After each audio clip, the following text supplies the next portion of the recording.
Shalom, perkenalkan nama saya Ivena Tondo Lambung. Saya dari kelas A1 semester 1. Pada saat ini saya akan melakukan penyuluhan kepada anggota keluarga saya mengenai korupsi. Shalom, selamat siang. Perkenalkan, saya mahasiswa dari Universitas Pembangunan Indonesia Manado. Pada saat ini saya akan memberikan penyuluhan kepada Bapak Ibu sekalian tentang korupsi. Kita masuk dalam pengertian korupsi. Korupsi dalam bahasa Latin adalah corruptio atau corruptus, yang menggambarkan suatu kondisi baik, jujur, adil menjadi sebaliknya. Dalam bahasa Latin tua, korupsi adalah busuk, rusak, memutarbalik, duplikat, atau disuap. Korupsi juga adalah tindakan penyalahgunaan kekuasaan atau jabatan yang dilakukan oleh seseorang, biasanya pejabat publik, untuk kepentingan pribadi atau kelompok dengan cara melanggar hukum atau norma yang berlaku. Penyebab korupsi: 1. Kurangnya pengawasan dan kontrol. 2. Kurangnya transparansi. 3. Gaji yang tidak memadai.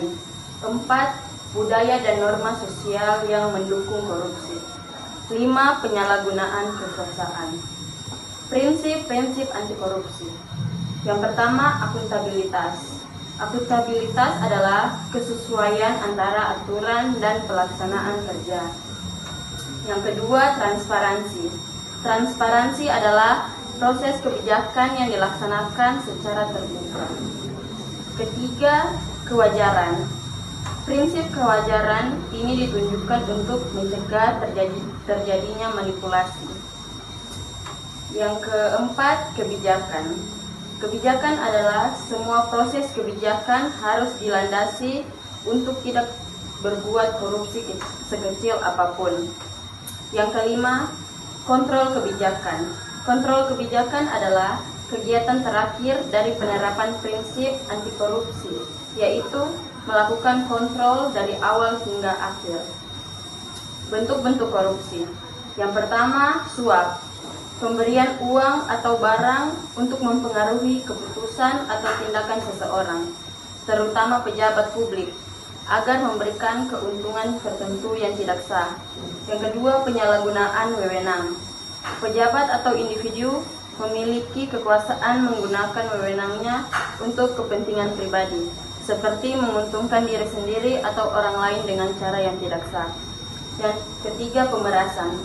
Memaksa seseorang untuk memberikan uang atau barang dengan ancaman kekerasan atau tindakan yang merugikan.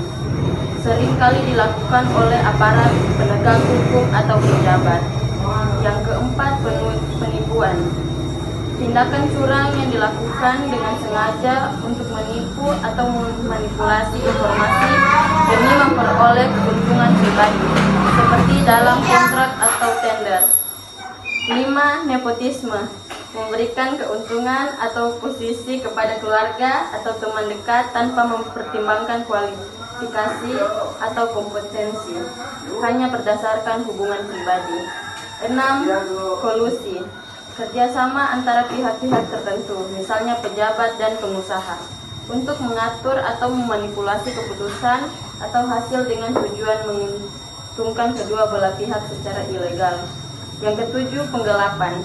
Tindakan yang penyalahgunaan atau mencuri tanah atau barang yang dipercayakan kepada seseorang, seperti dalam kuasa pengelolaan keuangan negara atau perusahaan. Nilai-nilai anti korupsi. Pertama, kejujuran. Kejujuran adalah dasar dari integritas. Nilai ini mengharuskan setiap individu untuk bertindak secara transparan dan tidak menyembunyikan kebenaran. 2. Kepedulian. Kepedulian menunjukkan perhatian terhadap kesejahteraan orang lain dan kepentingan umum. Individu yang peduli akan berusaha menghindari tindakan yang merugikan orang lain atau masyarakat demi keuntungan pribadi, dan berperan aktif dalam menciptakan lingkungan yang bersih dari korupsi. 3. Kemandirian. Kemandirian mengacu pada kemampuan untuk membuat keputusan yang tepat tanpa tergantung pada pihak lain yang mungkin memiliki kepentingan yang tidak sesuai dengan prinsip jujur. Nilai ini mendorong individu mudah terpengaruhi atau terbawa oleh godaan korupsi. 4. Kedisiplinan. Kedisiplinan adalah kemampuan untuk mematuhi aturan prosedur dan standar yang ada tanpa mengorbankan nilai-nilai moral. Ini termasuk kedisiplinan dalam menghindari tindakan yang merugikan seperti penyuapan, penyalahgunaan wewenang, atau tindakan ilegal lainnya. 5. Tanggung jawab. Tanggung jawab berarti setiap individu harus bertanggung jawab atas tindakannya, keputusan yang diambil, dan hasil dari setiap tindakan yang dilakukan. Dalam konteks anti korupsi, ini berarti tidak menyalahgunakan kekuasaan dan siap untuk mempertanggungjawabkan segala keputusan yang diambil.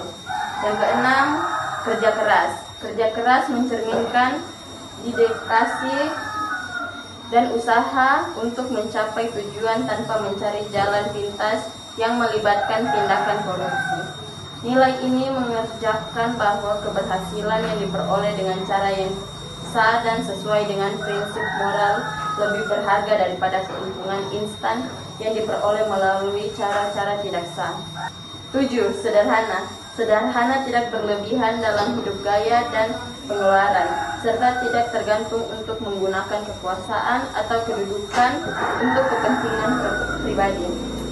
Nilai ini mengejarkan kepentingan hidup dengan apa adanya, menghindari kemewahan yang tidak perlu yang bisa mendorong perilaku koruptif. 8. Keberanian. Keberanian diperlukan untuk menentang tindakan korupsi, meskipun mungkin menghadapi resiko atau ancaman. Keberanian juga mencakup keberanian untuk melaporkan korupsi yang terjadi dan berani menghadapinya, meskipun ada tekanan dari pihak-pihak yang melibat dalam praktik tersebut. Yang kesembilan, keadilan. Keadilan adalah nilai yang mendasari perilaku yang setara dan adil bagi semua orang, tanpa memihak kepada golongan atau individu tertentu. Dalam konteks anti korupsi, keadilan memastikan bahwa tidak ada diskriminasi atau perilaku istimewa yang dapat merugikan orang lain atau menciptakan ketidakadilan dalam pengambilan keputusan. Sekian atas penyuluhan saya. Terima kasih atas partisipasinya. Sekian dari pemaparan materi saya mengenai korupsi. Mari bergabung bersama kami di Universitas Pembangunan Indonesia Manado.